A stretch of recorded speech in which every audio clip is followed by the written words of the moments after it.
Hey guys, Zerkaa here and welcome back to Millwall Career Mode series. We start off this episode back again into the January transfer window and trying to strengthen our squad. And in the last episode we were trying to sign Benzia, and as you think, if you remembered, I offered 650,000 for him along with Pedro Azogi, and you see that they accepted that offer, and that's actually really good. I wasn't actually expecting them to accept that at all, and I was just so happy in the first place that they even only wanted 800,000 for him, considering he's worth 1.7 million.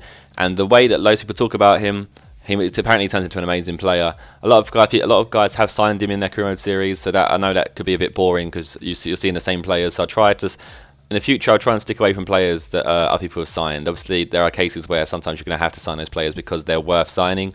But I'll try and avoid looking at signing what other people sign. So if you have any suggestions of players, please try and suggest players that aren't like really common to be signed by people in series, because I don't want it to be very samey for everyone who's watching this series. I don't ever want it to get samey, and because otherwise people might start getting bored of it and stuff. You see here, I offered him a contract and he accepted that contract, and there you go, I accepted the offer, and basically I now signed Benzia. So that is good because it's a good cover for Romeo Vidal if we're not ever able to get him, and obviously if we get promoted or something, maybe Benzia can come in the team. So maybe at the moment I don't see Benzia getting in the team in front of Romeo Vidal and Wallison, but it's obviously someone who I can bring on as a sub.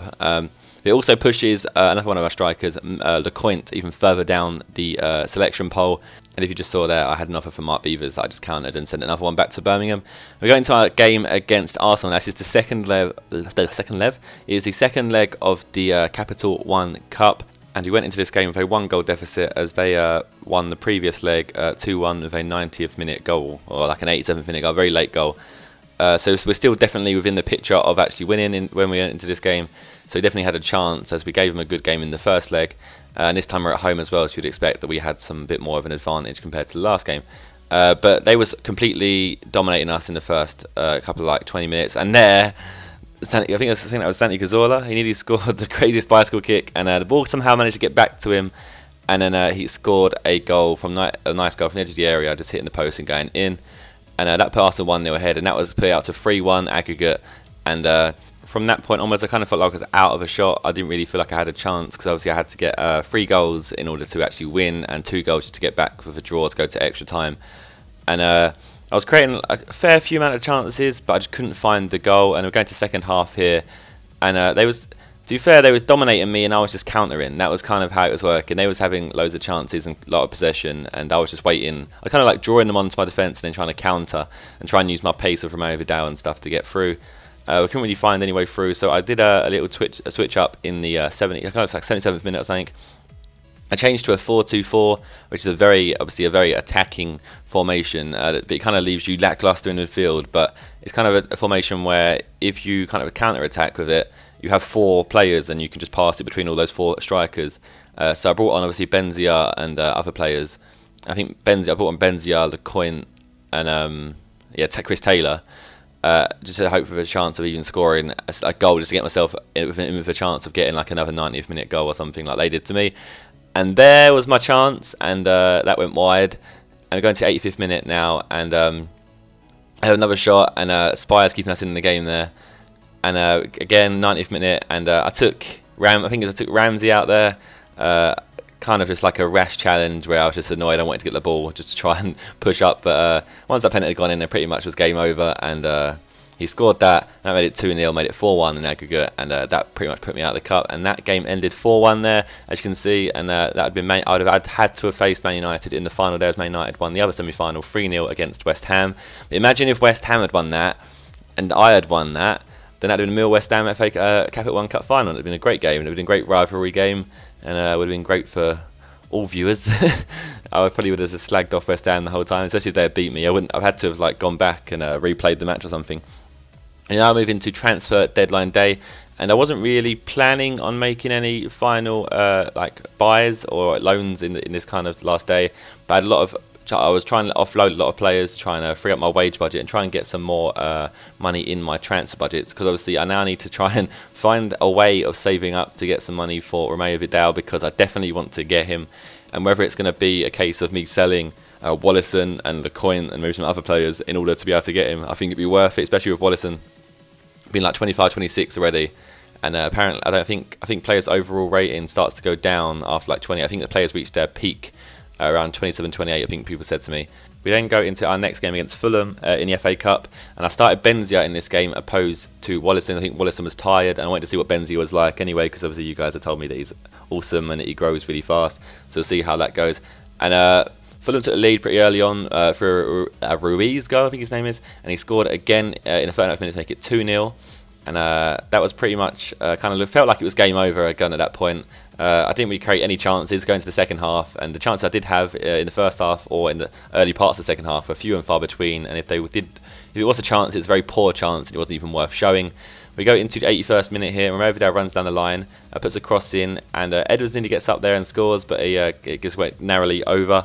We go then into the 85th minute, and Lecointe passes it to Romovida. Romovida does a nice ball into the box to Wallison, and Wallison scores that to make it 2-1 and give us like a chance at a final last gasp goal. And that was a bit of a tongue twister. And Wyn runs down the left-hand side in the 88th minute, puts a cross in, and Lecointe gets his head up, but that header went wide, and then the game then finished 2-1. So that is now us out of the FA Cup. And we're both out of the Capital One Cup and the FA Cup. So it allows us time to focus on the Championship and try and push for those automatic promotion spots. And we go into our next game against Brighton. I started off Cragno in this game opposed to Spires in goal just to see what he was like. So obviously Cragno and Spires are both a very similar rating. And you guys said that Cragno was better than Spires, so I thought I'd give him a chance. We started off really well in this game. James Henry picking up a goal in the 11th minute. Nice worked passing move before, and Henry picks it up and scores that. Go into 21st minute, and Brighton put a ball in, and I don't know how they didn't score there. Great double save from Cragno, and Cragno showing maybe he's going to be better than Spires already. But no, that nice double save there. There was no other chances in that game until the 81st minute here. I just did that substitution there, and Wallison does a nice little shot fake to go past the defender, and then has a shot, but that was saved.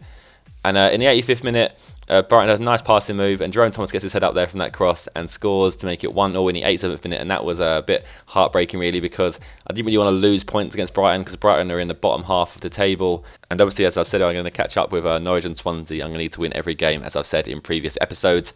So that's 1 point, so it's not that bad, I guess. So we look at the league table on the right-hand side here, and I'm 7 points off of Norwich.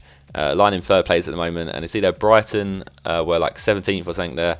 And we're going into our next game against Middlesbrough, and Rakon was sold to them by us. You see there Rakon is starting on the bench, so whether or not he's going to get a chance to play against us, we'll see. But Middlesbrough are a team that were overtaken by a new chairman or a new board or consortium, and apparently they're really rich, and apparently they've made a lot of transfers. So there was meant to be a team that's going to be pushing for promotion this season, but I don't think they really have. I don't know where they was. I can't remember where they was in the league prior to this game.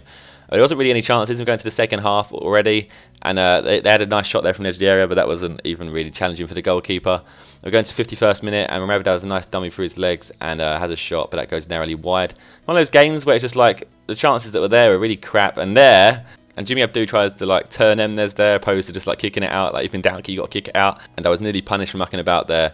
We're going to 61st minute. Romovida does a nice turn there, and slots it into the bottom right hand corner to make it 1-0 and put us in the lead, and give us the goal that we needed to actually get this game up and running, because this game was a really stagnant and boring game. Going to the 71st minute here, a nice stop and turn there by Wallison. Pass it from Romovida down the edge of the area. He passes to Edwards. Edwards does a nice turn. I'm like tripping over my words here. I can't speak fast anymore. Edwards turned the defender down and had a shot saved. Going to the 73rd minute here, and a nice move between Trotter and Vidal. Trotter gets put through there and has a nice shot, a great finish into the top right hand corner to make it 2-0.